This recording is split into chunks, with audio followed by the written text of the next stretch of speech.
Hi everyone, मेरे channel IGNOU learner में आप सभी का स्वागत है। दोस्तों, मैं फिर से आप सभी के सामने इस वीडियो के माध्यम से एक बहुत ही मोस्ट इम्पॉर्टेंट प्रश्न लेकर आया हूं और यह प्रश्न जो है BHDC 134 का है, जिसका एग्ज़ाम जो है 8 जून को है। सो आप सभी से रिक्वेस्ट है कि इस प्रश्न को एग्ज़ाम में जाने से पहले ज़रूर पढ़ें, ओके। और मैं अभी आपको जो प्रश्न बताने वाला हूं, यह प्रश्न एग्ज़ाम में जो है कुछ पंक्तियां दी जाती हैं जिसको आपको संदर्भ सहित व्याख्या करना होता है, ठीक है। तो यहाँ पर मैं कुछ पंक्तियों को पढ़ूंगा और इन पंक्तियों का जो है संदर्भ सहित व्याख्या करूंगा। सो वीडियो के अंत तक आप बने रहें। तो मैं इन पंक्तियों को पढ़ता हूँ, ध्यान से सुनिए। एग्ज़ाम में रहेगा कि इन्हीं में एक छोटा सा बहुत ही ठिगना पेड़ है, पत्ते चौड़े भी हैं बड़े भी हैं, फूलों से तो ऐसा लदा है कि कुछ पूछिए ही नहीं। अजीब सी अदा है, मुस्कुराता जान पड़ता है, लगता है पूछ रहा है कि क्या तुम मुझे भी नहीं पहचानते। पहचानता तो हूँ, अवश्य पहचानता हूँ, लगता है बहुत बार देख चुका हूँ, पहचानता हूँ, उजाड़ के साथ तुम्हें अच्छी तरह पहचानता हूँ, ठीक है। तो यह आप पंक्तियाँ जो हैं एग्ज़ाम में पूछे जाएंगी। तो सबसे पहले इस तरह के प्रश्न को लिखने का तरीका क्या है, सबसे पहले है हम हेडिंग देंगे और हेडिंग के तौर पे लिखेंगे संदर्भ, ठीक है। संदर्भ में क्या लिखना होता है, संदर्भ में हमें बस इतना सा लिखना है कि प्रस्तुत पंक्तियाँ जो हैं किस पाठ से ली गई हैं और इसके लेखक कौन है।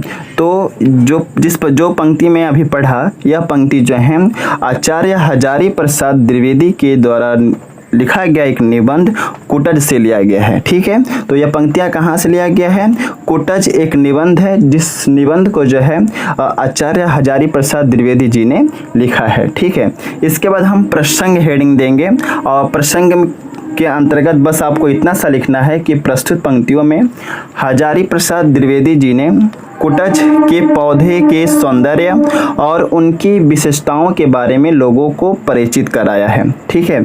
यानी कि कहने का मतलब यह है कि कुटज का जो वृक्ष है उस वृक्ष का क्या सौंदर्यता है और उस वृक्ष की क्या विशेषताएं हैं, इनके बारे में जो है वह लोगों को बताते हैं। इसके बाद आपको लिखना है कि आचार्य हजारी प्रसाद द्विवेदी जी मन ही मन सोचते हैं कि शिवालिक के इन नीरस पहाड़ियों में पत्थरों के बीच इस तरह के पौधे कैसे जन्म लेते हैं और कैसे फलते फूलते हैं। इस पर लेखक ने विचार प्रस्तुत किया है। यानी कि कहने का मतलब यह है कि जो कुटज का वृक्ष होता है यह शिवालिक अंचलों में ऐसे जगह पर ऐसे पत्थरों के ऊपर जो है जन्म लेता है जहाँ पर एक पौधे का जो जन्म लेना जो है काफ़ी ये हो जाता है। कहने का मतलब है कि वह इस ऐसे स्थान पर जन्म लेता है जहाँ पर कोई भी पौधा की वृद्धि में क्या होता है, दिक्कत होता है, जहाँ पर पानी नहीं है, जहाँ पर खाद नहीं है, ऐसे जगह पे जो है कुटज का वृक्ष जो है उगता है, पनपता है और अपने आप को वृद्धि भी करता है और फूलों से लदता भी है, ठीक है। तो यह चीज़ आपको आई थिंक आप जा समझ गए होंगे।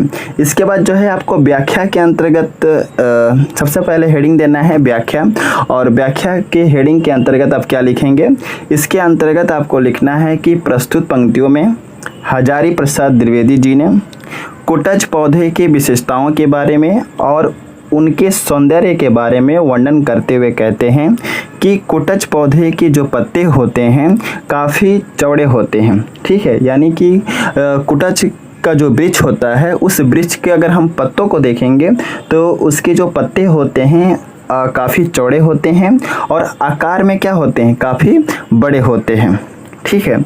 इसके बाद आपको लिखना है कि इस पौधे का पूरा भाग जो है फूलों से भरा होता है। यानी कि ऐसे जगह पर जन्म लेने के बावजूद भी इस पौधे का जो पूरा भाग जो होता है वह फूलों से भरा होता है। इसके बाद आपको लिखना है कि आचार्य हजारी प्रसाद द्विवेदी जी को इस पौधे का सौंदर्यता उन्हें काफ़ी प्रभावित करती है और लेखक को ऐसा लगता है कि यह फूलों से लदा पौधा मानो मुस्कुरा रहा हो, और साथ ही साथ लेखक को यह भी लगता है कि यह छोटा सा पौधा उनसे पूछ रहा है कि क्या वह इस पौधे के बारे में जानते हैं कि नहीं। इस पौधे की क्या विशेषताएं हैं, उनकी विशेषताओं के बारे में लेखक को पता है या नहीं। और साथ ही साथ लेखक को यह भी लगता है कि वह पौधा उनसे पूछ रहा है कि इस पौधा का क्या सांस्कृतिक महत्व है। यह सारे प्रश्न जो है लेखक को पौधे के द्वारा पूछे जाने जैसा प्रतीत हो रहा है। यानी कि जब आचार्य हजारी प्रसाद जी शिवालिक अंचलों में जाते हैं और जब वह कुटच के वृक्ष को देखते हैं तो ऐसा उन्हें लगता है कि कुटच का जो वृक्ष है उनसे प्रश्न पूछ रहा है कि क्या आप मेरे बारे में जानते हैं, क्या आप मेरे सांस्कृतिक महत्व के बारे में जानते हैं, क्या आप मेरी विशेषताओं के बारे में जानते हैं। यह सारे के सारे प्रश्न जो हैं लेखक को कुटच वृक्ष के द्वारा पूछे जाने जैसा प्रतीत हो रहा है। ठीक है, आई थिंक जो है आप अच्छे तरीके से समझ गए होंगे और मैं कोशिश करता हूँ कि कैसे भी करके आसान भाषा में जो है आपको समझा दूँ। ठीक है, और यहाँ पर मैं कहना चाहूँगा कि जितने भी न्यू स्टूडेंट हैं जो कि पहली बार चैनल से जुड़े हैं जून 2024 का एग्ज़ाम देने के लिए, मैं उन सभी से रिक्वेस्ट करता हूँ कि आप अगर अभी तक जो है टेलीग्राम चैनल से नहीं जुड़े हैं तो जल्दी से टेलीग्राम चैनल से जुड़िए, क्योंकि जैसे ही आप टेलीग्राम चैनल पर आएंगे वहाँ पर सबसे पहला बेनिफिट ये होगा कि आपको वहाँ पर PDF मिल जाएगा।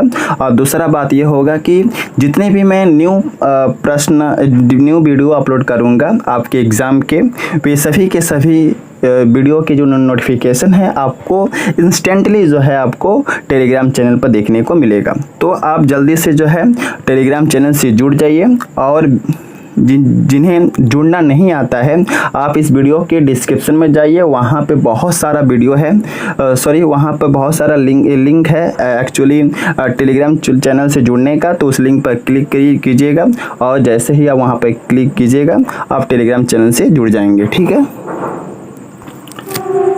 और आपके एग्ज़ाम से रिलेटेड आपके मन में कुछ भी डाउट हो या आप कुछ कहना चाहते हैं कि किस तरह के सब्जेक्ट को हमें जो है अपलोड करना है ड्यूरिंग द एग्जामिनेशन, आप कमेंट सेक्शन के जरिए जो है पूछ सकते हैं। मैं उन सभी प्रश्नों का रिप्लाई देने का कोशिश करूंगा। ठीक है, और इस तरह का प्रश्न अगर एग्ज़ाम में आता है तो आप इन सारे प्रश्नों का आंसर जो है हेडिंग के तौर पर लिखना है। पहला बात क्या हेडिंग देंगे, संदर्भ, दूसरा हेडिंग देंगे प्रसंग और तीसरा हेडिंग देंगे व्याख्या। ठीक है, क्योंकि एक लिखने का मैनर होता है, एक लिखने का तरीका होता है जिसके अकॉर्डिंगली जो है आपको मार्क्स एग्जाम में दिए जाते हैं। So best wishes for all of you for exam and thanks for watching my video. जय हिंद, वंदे मातरम।